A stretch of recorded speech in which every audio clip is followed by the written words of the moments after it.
자, 예레미야의 이 이야기는 예루살렘 성전이 끝나갈 그 시기를 향해서 말씀을 주고 있지만 때에 따라서 조금씩 그 분위기가 배경이 좀 달라서 이게 무슨 배경을 갖고 있나 조금 설명이 필요할 것 같아요. 이 때가 보니까 시드기야 왕 제4년이라고 59절에 나와 있죠. 여러분, 시드기야는 요시야의 막내 아들이었고, 그리고 예루살렘의 마지막 왕이었지요. 이분이 왕에 오른 지 11년째 되던 해에 나라가 망했으니까 지금 4년이라고 말하면은 앞으로 7년이 더 남았는데, 그런데 이분이 지금 바벨론으로 갈 때에 선지자 예레미야가 이 스라야라는 사람에게 뭔가 하나를 부탁한 사건이에요. 그런데 예레미야가 이 부탁한 내용은 사실은 공개적으로 내놓을 수 있는 내용은 아니었어요. 자, 그런데 이제 이 스라야는 예레미야의 그 부탁한 그 하나님 말씀을 기록한 두루마리를 몰래 숨겨가지고 함께 이 시드기야와 같이 바벨론으로 들어가게 되는데, 이때 제 4년에 이 바벨론으로 갔다는 이 말은 사실 시드기야는 시드기야의 조카였던 여호야긴, 다시 말하면 마태복음의 메시아의 족보에 올라와 있는 여고냐라는 사람이죠. 여기에는 고니야라고 기록이 되어 있기도 하고 여호야긴 이렇게 이름이 되어 있는데, 그 조카를 끌어내리고 대신 이 시드기야를 왕으로 세워준 사람이 바벨론이었습니다. 느부갓네살 왕이었죠. 그래서 아마도 1년에 한 번 정도씩은, 아니면은 뭐 몇 년에 한 번 갔든지 간에 조공을 바치려고 외교 사절단으로 바벨론에 인사를 하러 갔던 것 같아요. 뭔가 많이 싸가지고 갔겠죠. 자, 그래서 잡혀간 것은 아니고, 이렇게 이제 그들이 외교 사절로 바벨론에 갈 때 이 병참감, 다시 말하면 시위 대장이었던 군대 장관이었죠. 이 스레야는 사실 예레미야의 서기관이었던 바룩이라는 사람의 같은 집안 식구였습니다. 그래서 예레미야가 이 사람에게 부탁을 해서 두루마리 하나를 몰래 숨겨준 거예요. 이걸 가져가라. 그러면은 바벨론 땅에 가서 이것을 너는 선포하고, 그리고 이 말씀을 돌에 꽁꽁 잘 묶어가지고 유프라테스 강 속에 깊이 이것을 던져버려라. 자, 그런 내용인데, 자, 그런데 그 두루마리가 도대체 뭐길래, 왜 이렇게 예레미야는 스라야에게 이렇게 몰래 부탁을 하고 그는 이렇게 마치 무슨 비밀 그 역할을 수행하듯이 이런 일들을 했을까? 그것은 한마디로 말하면 바벨론의 멸망 예언이었어요. 실제로 이 바벨론이라는 나라가 망할 것이라고 생각한 사람들은 아무도 없었습니다. 그런데 그때 하나님께서 예레미야를 통해서 스라야에게 이 나라는 망할 것이다. 그리고 하나님께서 그들에게 철저하게 그 대가를 치르게 하실 것이다. 이런 그 심판의 메시지를 두루마리에 적어 주었는데, 이것을 이야기하고 그 다음에 누가 볼까 무서우니까 얼른 이 두루마리에 돌멩이를 묶어가지고 유프라테스 강가에 깊숙이 던져버렸던 거예요. 자, 그러면 여러분, 이 내용을 바벨론이라는 그 당시의 강대국, 그리고 예루살렘을 지금 멸망시키려고 삼키려고 하는 그 나라의 원수의 적국의 나라의 그 심장부에 가서 이것을 읽으라고 한 거예요. 자, 여러분들이 생각해도 만일에 이런 이야기가 공개적으로 이것이 읽혀지면은 이 스라야는 어떻게 될까요? 스라야뿐만이 아니라 이것을 전달했던 예레미야도 마찬가지고, 그리고 함께 사절단으로 갔던 시드기야 왕과 그 주변에 있는 그 모든 외교 사절 모두가 다 큰일을 당하겠죠. 자, 그러니 우리가 생각해 볼 때 이 말씀을 주면서 예레미야가 미련하게 그것을 공개적으로 선포하라고 했던 것은 아닌 것으로 보여져요. 그럼 우리가 추론적으로 생각해 볼 때 이 말씀은 누구에게 전했을까? 오늘 이 핵심의 메시지가 바로 이건데 이것을 들으라고 말한 사람들이 누굴까? 자, 그것은 여러분들이 이제 우리가 지금 성경 읽기표에 따라서 에스겔서를 이번 주에 지금 읽고 있는데 에스겔이라는 사람 아시죠? 이분이 제사장이에요. 그리고 아까 말했던 이 마지막 시드기야 왕의 조카였던 여고냐라는 여호야긴이 끌려갈 때 같이 잡혀간 사람이에요. 그리고 이 사람들은 그발 강가에 데라빕이라는 그 조그마한 마을에 텐트를 치고 난민촌을 이루어서 살고 있던 사람들이에요. 그럼 시드기야 4년이라는 말은 이들이 포로로 끌려온 지 4년째가 되던 해라는 뜻이에요. 에스겔을 지금 이야기하는 겁니다. 에스겔을 중심으로. 에스겔과 함께 끌려왔던 그 포로들이 그발 강가의 데라빕이라는 그 마을에서 살고 있던 4년째 스라야가 사절단으로 오면서 그들에게 이 은밀한 메시지를 전하는 거예요. 마치 비밀 문서와 같이 이것을 그 포로로 살고 있던 그들에게 이 메시지를 전해주는데 그 내용이 뭡니까? 바벨론은 망할 것이다. 미래에 대한 이야기를 해주었던 거예요. 자, 그러니 사실 이것은 유프라테스 강에 던지라고 했던 것은 그 증거를 없애라는 의미도 있지만 하나님께서는 또다시 의미를 부여해 주시기를 이것이 깊숙하게 그 강물 밑바닥 깊은 곳에 내던져진 것처럼 바벨론은 절대로 살아나오지 못할 것이다. 돌아오지 못할 심판의 자리로 떨어질 것이다. 이런 그 복합적인 상징까지 그 메시지에 함께 주셨는데, 자, 그러면 이런 것들을 보면요, 좀 우리가 성경을 보면서 지금 여러분들이 이제 배경을 잘 모르는 상태에서 읽으니까 이게 무슨 말인가 잘 모를 수도 있는데 제가 지금 배경을 좀 설명을 드린 거고요. 근데 예레미야 28장에 가서 보면요, 무슨 일이 있었는가 하면은 이렇게 포로로 끌려가고 그리고 성전에 있던 많은 것들을 빼앗겼을 때 하나냐라는 거짓 선지자가 일어났습니다. 이 사람이 일어나 가지고는 뭐라고 말했는가 하면은 2년 안에 다 돌아올 것이다. 이렇게 거짓 예언을 했는데 하나님이 내게 말씀하셨다는 거예요. 그래서 그들에게 희망을 심어주고 그들에게 하나님이 함께 하신다는 사실을 이렇게 말해주는 것처럼 그렇게 전달해 주었는데 하나님의 그 이야기가 거짓말이었거든요. 그래서 예레미야는 한 장 넘어서 29장에 보니까 또다시 포로로 끌려간 그들에게 편지 하나를 보냅니다. 이 사람의 말을 믿지 마라. 하나님은 말씀하신 대로 반드시 그 세월과 시간을 진행하실 것이다. 거짓말에 속지 마라.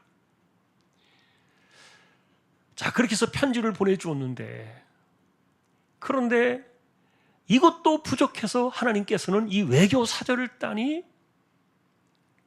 바벨론으로 들어가는 그때 스라야의 손에 이 비밀 두루마리 편지를 보내가지고 그들에게 다시 한번 이것을 전해준 거예요.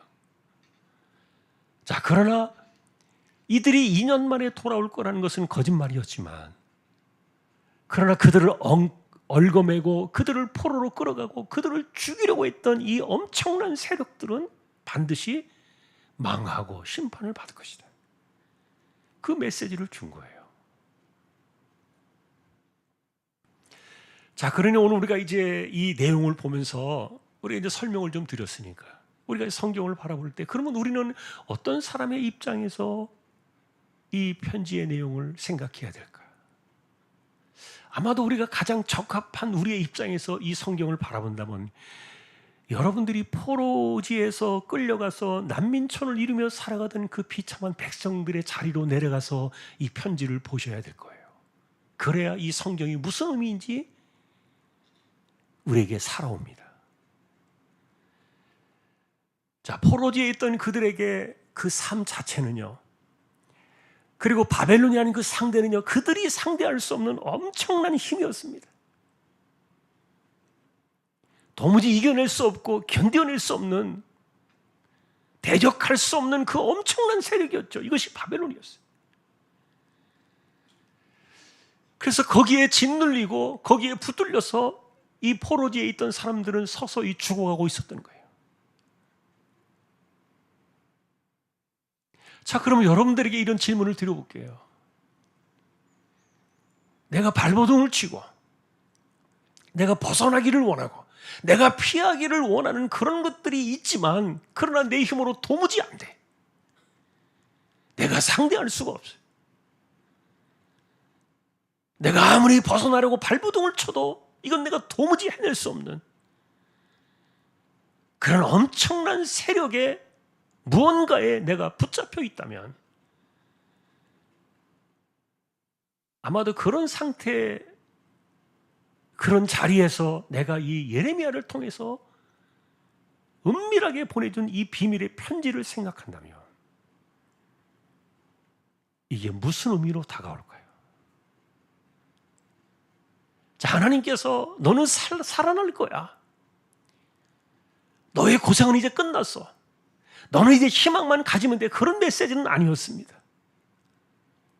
그러나 한편으로 그런 메시지는 아니었지만 하나님께서 네가 두려워하고 너를 얽어매고 너를 꼼짝 못하게 만들고 한 걸음도 벗어날 수 없고 절대로 발버둥 쳐도 벗어날 수 없는 이 무서운 세력을 내가 끝낼 것이다. 자, 여러분들이 그 메시지에, 이 메시지에 우리가 의미를 가지고서 만일에 이 비밀 편지를 들었다면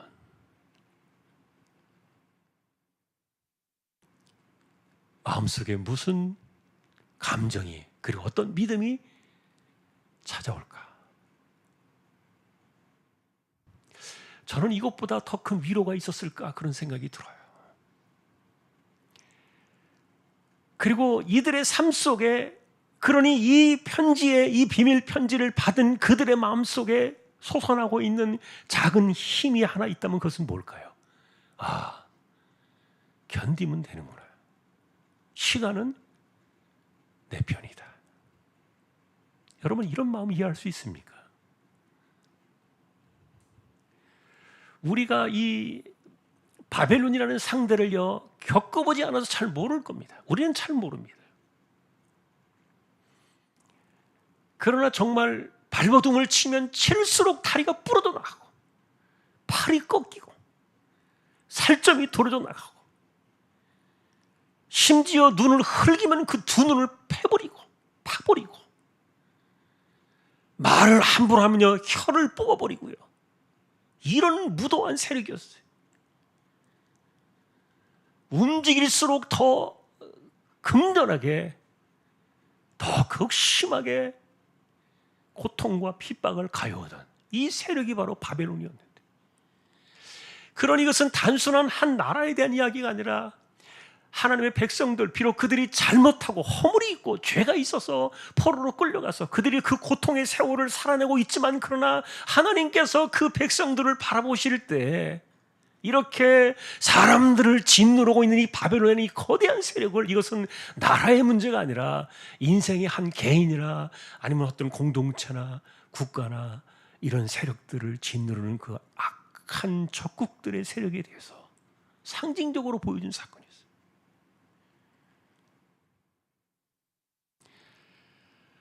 자, 그래서 오늘 우리는 이 사건 속에서 이 포로지에 있던 그들이 느껴지는 이 비밀 편지에서 만나는 하나님의 감정이 무엇이었을까? 감동이 무엇이었을까? 그것은 그들에게 어떤 신앙을 심어준 것이었을까? 이것을 우리가 생각해 보는 거예요.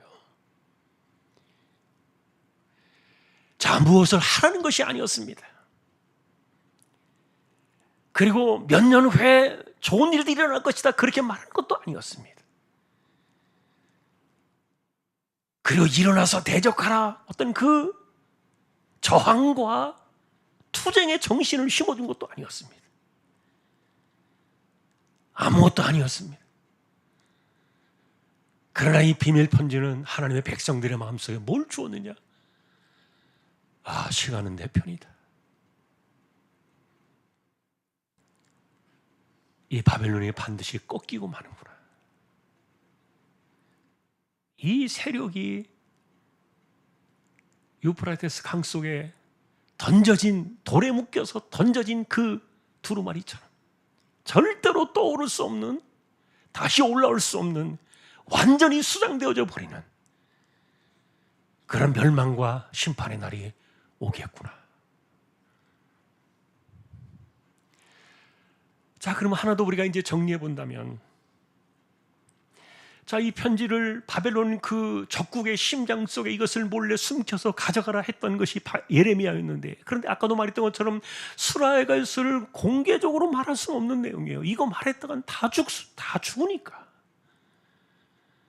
편지 하나 때문에 떼죽음을 당할 수도 있는데, 그러니 몰래 숨겨가지고 가서 이것을 포로지에 있던 그 데라비브라는 동네에 살던 그 그발강가의 난민촌 그들에게 이 소식을 전했던 것인데, 저는 그래서 그러면 그들에게 왜 이 메시지를 주었는가라고 생각해 본다면, 한마디로 우리가 생각해 볼 수 있는 답은 뭐냐면요, 그것은 미래에 대한 소망에 대해서 하나님께 간절한 소망을 품고 살던 사람들, 그것 이외에는 답이 없던 사람들에게 이 메시지가 전달되었다, 이렇게 보는 거예요. 이걸 우리가 조금 더 이렇게 우리 자신에게 갖고 와서 우리에게 모습을 보인다면, 하나님께서 누군가에게 이 은밀한 메시지를 전달하시는 그 방식들, 이런 것은 누구에게 가느냐라고 물을 때, 이런 것만이 내게 가장 희망이고, 그리고 이것만이 내게 인생의 답이라는 그 간절한 소망을 갖고 사는 사람들에게 이 편지가 전달되었다는 거예요. 들어도 소용이 없는 사람, 듣고 싶지도 않은 사람, 별로 관심이 없는 사람, 그들에게 이것을 전한 것이 아니었어요. 이 은밀한 비밀 편지는 그래서 아무도 모르게 그것을 꼭 소망하는 사람들, 하나님께서 내게 내 인생 속에 어떻게 하실 것인가, 내게 어떻게 간섭하실 것인가, 미래에 대한 그 소망에 대해서 간절함을 품고 있는 사람들에게 하나님께서 이 비밀 편지를 보내주셨던 거예요. 그렇게 하셨던 이유는, 하나님은 능력으로 편지를 만천하에 공개하시면서 이것을 보내실 수도 있지만 인간들을 위해서 그렇게 하지 않으셨던 거예요. 그러니 이 은밀한 이 비밀 편지는 누구에게 가는 겁니까? 하나님을 바라보면서 간절하게 소망을 갖고 살아가는 사람들, 그들에게 이 비밀 편지가 개인적으로 전달되었다는 말이에요. 만일에 이 편지를요, 하나님께서 우리에게 이런 그 희망을 주셨고 반드시 우리에게 시간을 기다리면 때가 온다, 이런 메시지를 주셨다라고 말한다면요, 미쳤다고 말할 거예요. 정신 나갔냐? 지금 네가 이런 상황을 어떻게 뒤집을 수 있는데, 네가 이것을 어떻게 감당할 수 있는데, 아마도 믿음이 없고 관심이 없고 그것에 대해서 소망이 없는 사람들에게 이런 편지는요, 이런 이야기는요, 도리어 되치기를 당하는 비난의 이야기로 돌려올 수도 있어요. 그래서 이 비밀 편지는요, 듣고 싶은 사람들에게만 주셨어요. 듣고자 하는 사람들의 가슴 속에만 이 메시지가 전달된 거예요. 아무나 주신 게 아니에요. 자, 제가 비밀 편지란 말을 썼지만 어쨌든 여러분이 이 성경을 보면요, 그런 내용이 들어있지는 않지만 이 본문의 배경을 제가 알고 있기 때문에, 이게 어떻게 일어난 사건인가를 알고 있기 때문에 제가 말씀을 드리고 있는 건데, 자, 그러니 지금도 그래요. 하나님께서 우리에게 뭔가 위로의 하나님, 그리고 응답의 하나님, 간절히 찾는 자들에게 조용하게 찾아오시는 하나님의 방식은요, 그 들을 귀가 있는 사람들에게만 들려오시는 거예요. 모든 사람들이 다 듣게 오는 것이 아니라, 마치 예수님께서 하나님의 나라는 농부가 씨앗을 뿌리는 것과 같다, 하나님의 나라는 이것은 어떤 사람이 밭을 갈다가 밭에 감추어진 그 금은 보화를 발견한 사람과 같다, 하나님의 나라는 아주 작은 겨자씨와 같지만 그것이 큰 나무로 성장하는 그런 것 같다. 근데 이렇게 하나님의 나라의 비밀을 마태복음 13장에서 비유로 하는 예수님께서 말씀하실 때요, 그러셨어요. 뭐라고 하셨냐면 이 진리는 감추어졌다 그랬어요. 듣는 자들에게만 들려진다는 거예요.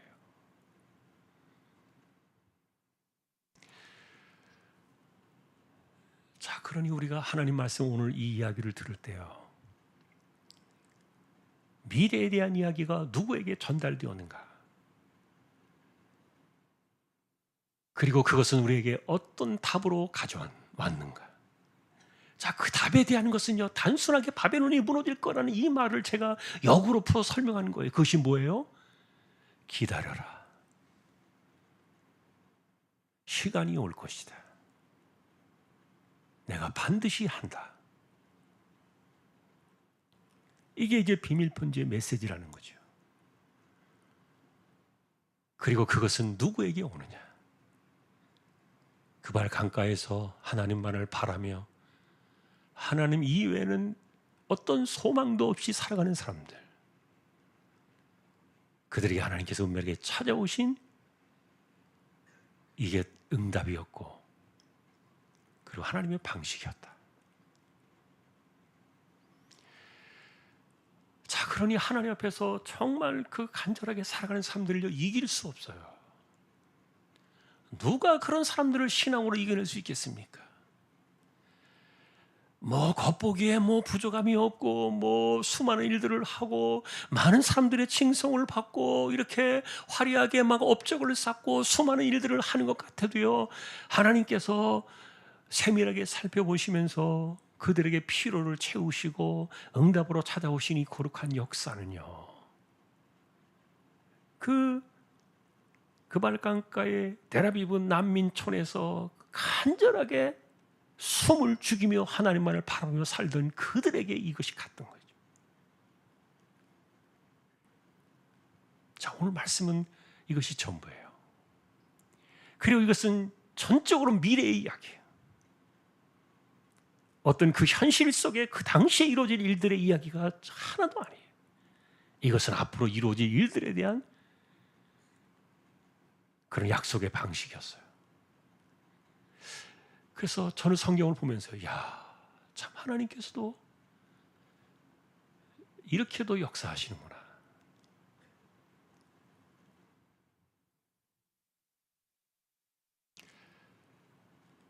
자, 오늘 우리의 답은 듣는 자가 있고 듣지 못하는 자가 있다.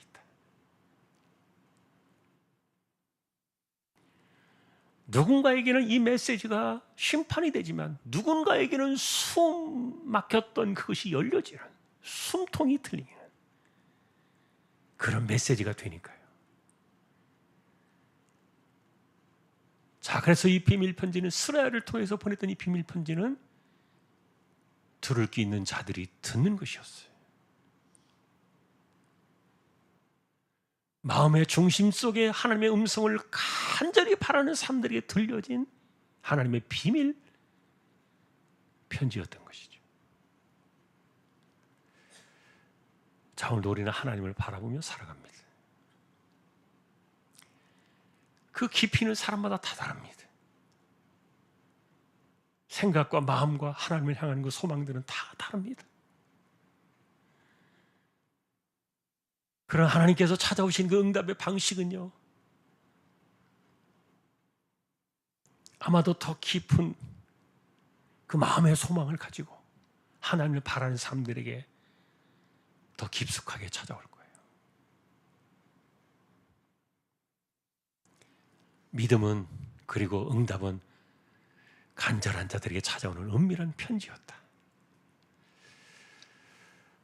자, 오늘도 우리는 함께 우리 통성으로 기도를 드릴 때,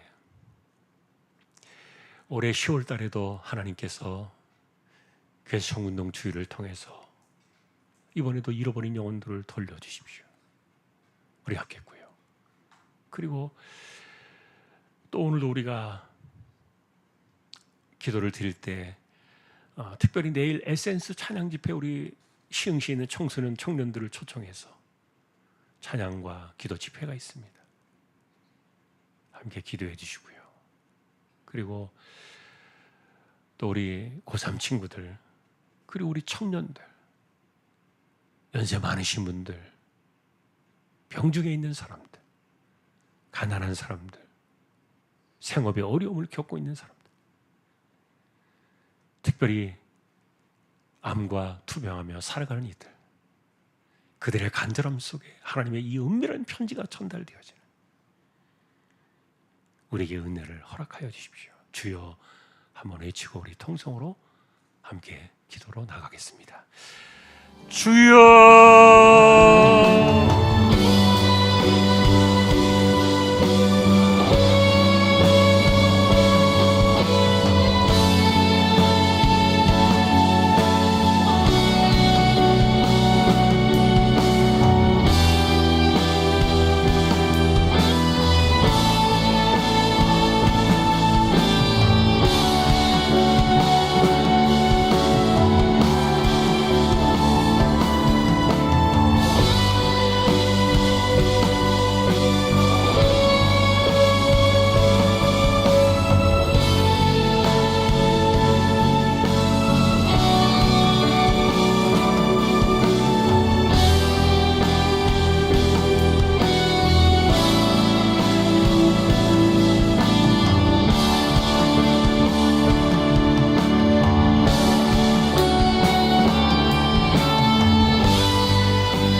이재용 집사님, 최태경 청년, 신비한 집사님, 조인성 청년, 김한솔 청년, 백경래 집사님, 조말순 집사님, 서덕규 집사님, 정종화 집사님, 연약한 이들을 의탁합니다.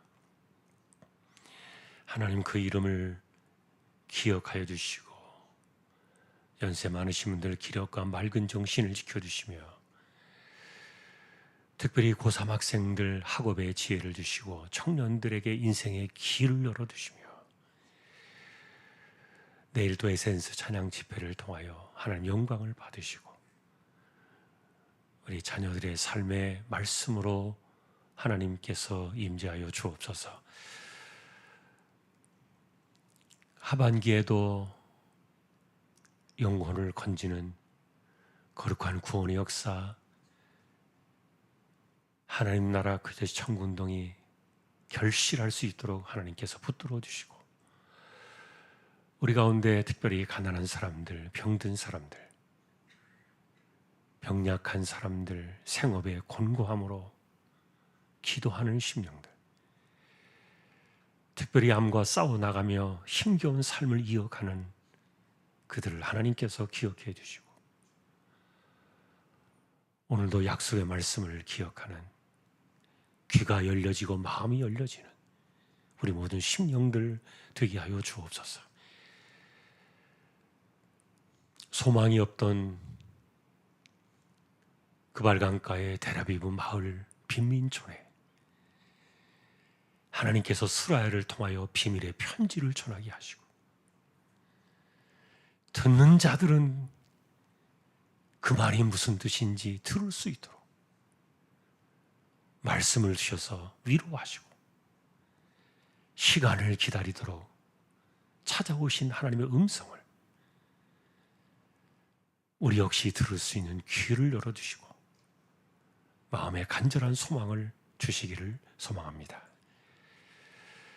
듣는 자는 들을 것이고 듣지 않는 자들은 듣지 않을 것인데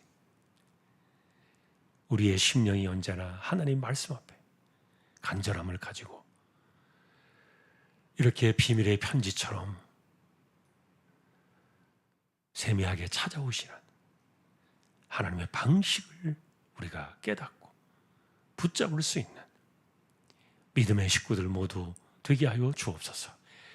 이 세대 속에서 하나님의 말씀을 듣고 깨닫고 분별을 하고 믿음으로 살아가기를 소망하는 저희 모두가 되기를 존귀하신 주님의 이름으로 간절히 기도하오며 다시 오실 우리 주님 예수 그리스도의 은혜와 하나님 아버지의 사랑과 성령님의 감화 감동 위로 인도 교통 충만하심이 비밀 편지에 담겨 있던 하나님의 뜻을 헤아리며 들을 수 있는 귀와 마음과 심령을 가지고 살아가기를 원하는 우리 모든 심령들 주왕의 가족들 위해 이제로부터 영원까지 함께 있을지어다. 아멘.